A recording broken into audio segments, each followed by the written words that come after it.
शिमला में राहत सामग्री बांटने के लिए 3 वाहनों को किया गया रवाना। राज्यपाल ने वाहनों को दिखाई हरी झंडी। प्रभावित परिवारों को वितरित की जाएगी राहत सामग्री। शिमला में ब्रह्मकुमारियों ने सीएम की कलाई पर बांधी राखी। सीएम ने दी रक्षाबंधन की हार्दिक शुभकामनाएं। कहा, भाई बहन के स्नेह का त्योहार है रक्षाबंधन। केंद्र सरकार ने की एलपीजी के दाम में कमी। रक्षाबंधन पर्व पर देश की महिलाओं को बड़ा तोहफा। हिमाचल के पूर्व सीएम ने पीएम मोदी का जताया आभार। धर्मशाला में कृषि मंत्री चंद्र कुमार ने की प्रेस कॉन्फ्रेंस। केंद्र की बीजेपी सरकार पर साधा निशाना। कहा, हिमाचल को केंद्र से अभी तक नहीं मिली है आर्थिक सहायता।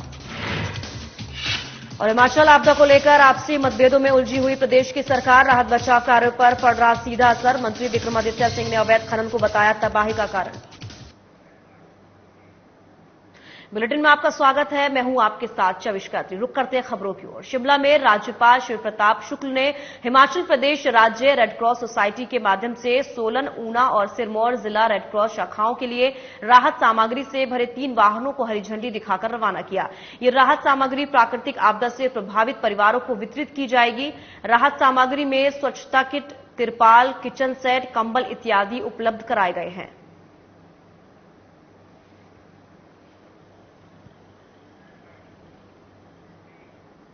ब्रह्मकुमारी शिमला शाखा से ब्रह्मकुमारियों ने आज रक्षाबंधन के पावन अवसर पर मुख्यमंत्री सुखविंदर सिंह सुक्खू की कलाई पर राखी बांधी और इस दौरान मुख्यमंत्री ने उन्हें रक्षाबंधन की हार्दिक शुभकामनाएं दी। उन्होंने कहा कि ये त्योहार भाई बहन के स्नेह और परस्पर विश्वास का प्रतीक है और समाज में आपसी भाईचारे को भी बढ़ावा देता है।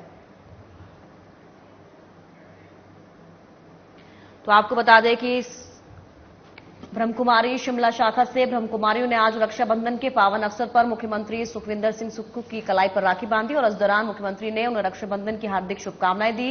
उन्होंने कहा कि ये त्योहार भाई बहन के स्नेह और परस्पर विश्वास का प्रतीक है और समाज में आपसी भाईचारे को भी बढ़ावा देता है।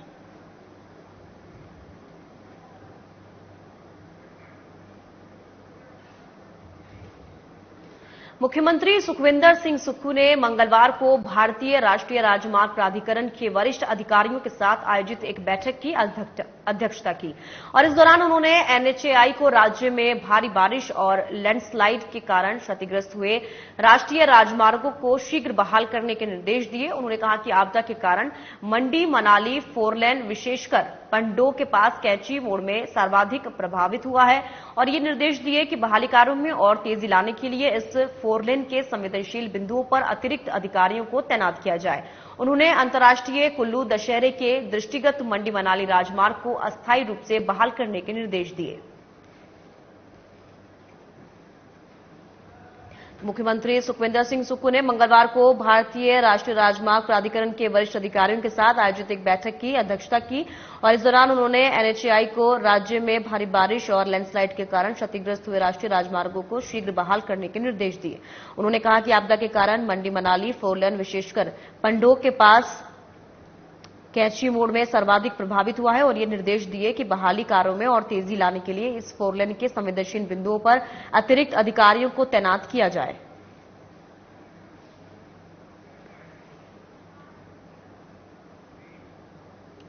पूर्व मुख्यमंत्री और नेता प्रतिपक्ष जयराम ठाकुर ने एलपीजी के दाम में कमी करने पर प्रधानमंत्री नरेंद्र मोदी का आभार जताया है।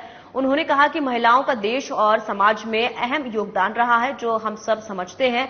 इस रक्षाबंधन के पावन अवसर पर केंद्र सरकार ने महत्वपूर्ण निर्णय लिया है।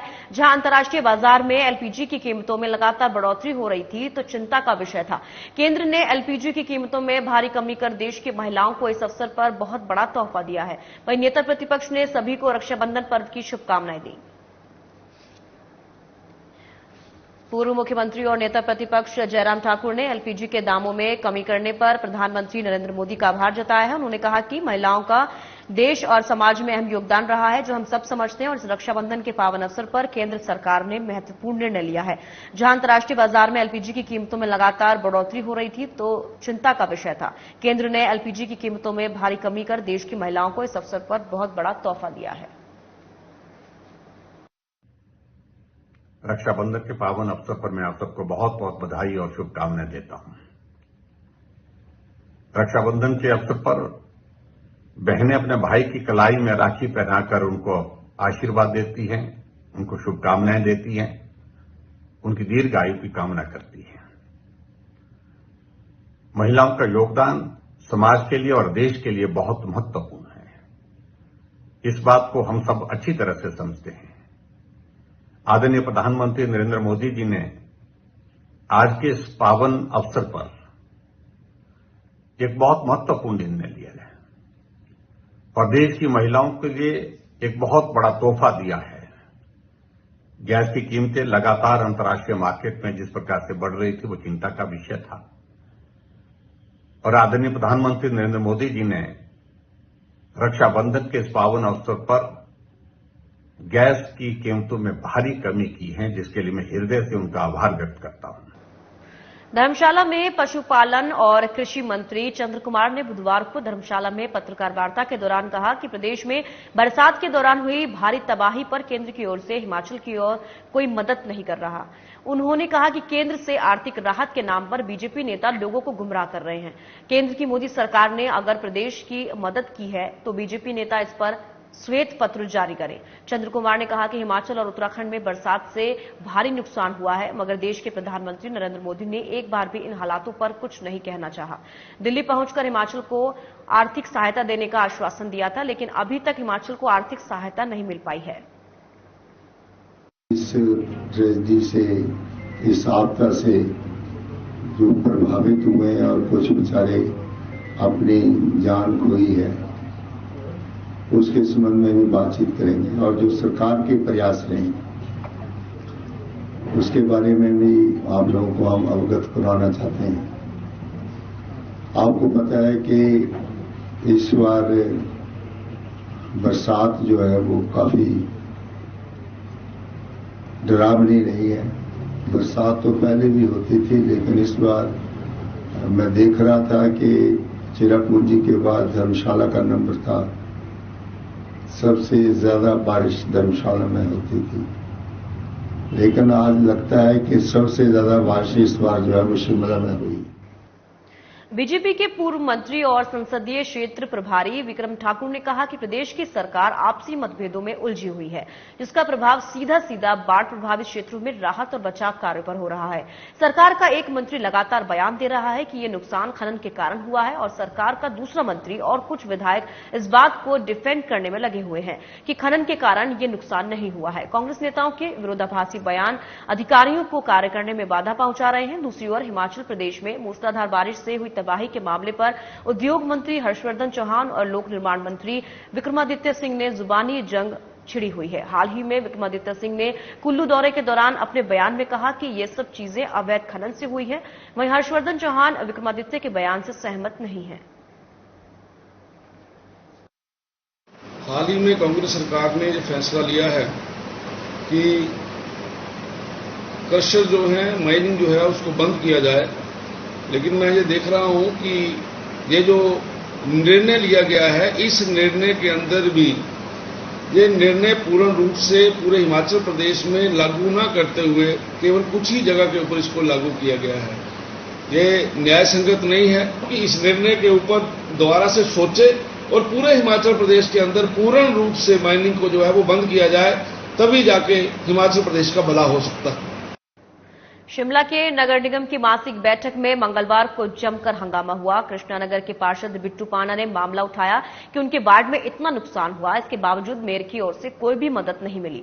उन्होंने आरोप लगाया कि मेयर ने उनके वार्ड का दौरा भी नहीं किया। इस पर मेयर ने उन्हें समझाया कि ऐसा नहीं है, शहर ही नहीं पूरे हिमाचल में आपदा आई है और इस आपदा के दौरान सभी को बेहतर राहत मिल सके, इसके लिए काम किया है। कुछ ही समय बाद दोनों के बीच में तीखी नोकझोंक हो गई। पार्षद ने आरोप लगाया कि उनकी बात नहीं सुनी जा रही है। वहीं मेयर ने कहा कि आपकी बात सुनी जाएगी, बैठक में बेहतर माहौल बनाए रखें, इसका माहौल खराब ना करें, सभी को बात रखने का मौका दिया जाएगा। तो स्मार्ट सिटी के तहत हमारे ढली टनल पे एक टनल का निर्माण हुआ है, तो उस टनल में जो काम की गति है इतनी स्लो है कि उससे सारी जनता वहां पे परेशान है। आप लोगों ने भी देखा होगा टनल के सिमेट्री वाली साइड की, पहले मैं बात करता हूं कि सिमेट्री वाली साइड जहां से अंदर को कम से कम सिमेट्री और भट्टा कुफर के वार्ड के 20 से 25 हजार लोग डेली आना जाना है उस क्रॉसिंग से है अंदर जाने के लिए, और सुबह कम से कम 3-4 हजार बच्चों को लेके पेरेंट्स टनल पे टैक्सी या बसेस के लिए आते, सिर्फ एक सिंगल मारुति कार के बराबर इतना छोटा सा रोड वहां पे उन्होंने रखा, कभी वो इधर से घुमा देते उसको मिट्टी डाल के या जेसीबी से, कभी इधर से घुमा देते। लोग इतने परेशान है कि इस मिट्टी वाले पार्षद है विनय जी और मैं, लोग इतना परेशान करते हैं कि वो उनकी दिक्कत भी बहुत सॉलिड है, बहुत ठीक बोल रहे हैं वो, क्योंकि ये जो टनल वाली कंपनी बना रही है बिल्कुल लापरवाही से काम कर रही है। जैसे आपने देखा है हाउस था और हाउस में मैंने जो स्लेटर हाउस का मुद्दा उठाया, क्योंकि जो स्लेटर हाउस है ये 2012 में बनके तैयार हुआ था और इसकी वजह से, स्लेटर हाउस की वजह से हमारे जो कृष्णा नगर के 6 मकान कोलैप्स हो गए और जो मकान कोलैप्स हुए वो कोलैप्स होने के बाद स्लेटर हाउस के ऊपर गिरे, जिसपे 28 करोड़ रुपए का ये हमारा स्लेटर हाउस भी एमसी का, जिसमें लोगों का पैसा कितना बर्बाद हुआ, मैंने इस बात को रखा।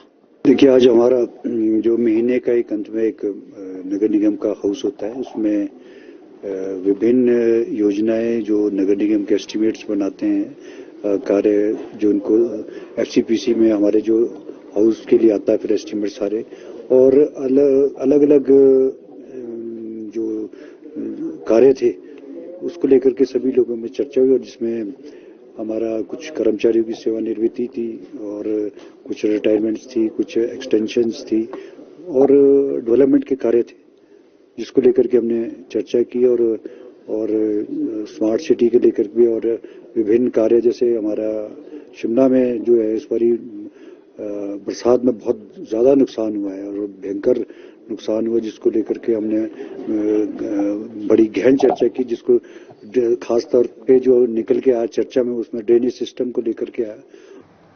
हिमाचल प्रदेश की राजधानी शिमला के फागली इलाके में 14 अगस्त को हुए लैंडस्लाइड ने कई लोगों की आशियाने छीन लिए।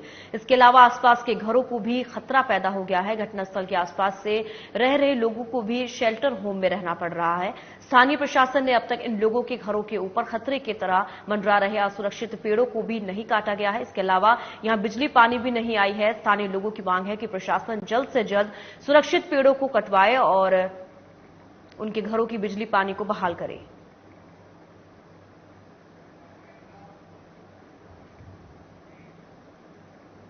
फिलहाल इस बुलेटिन में इतना ही। दीजिए इजाजत। नमस्कार।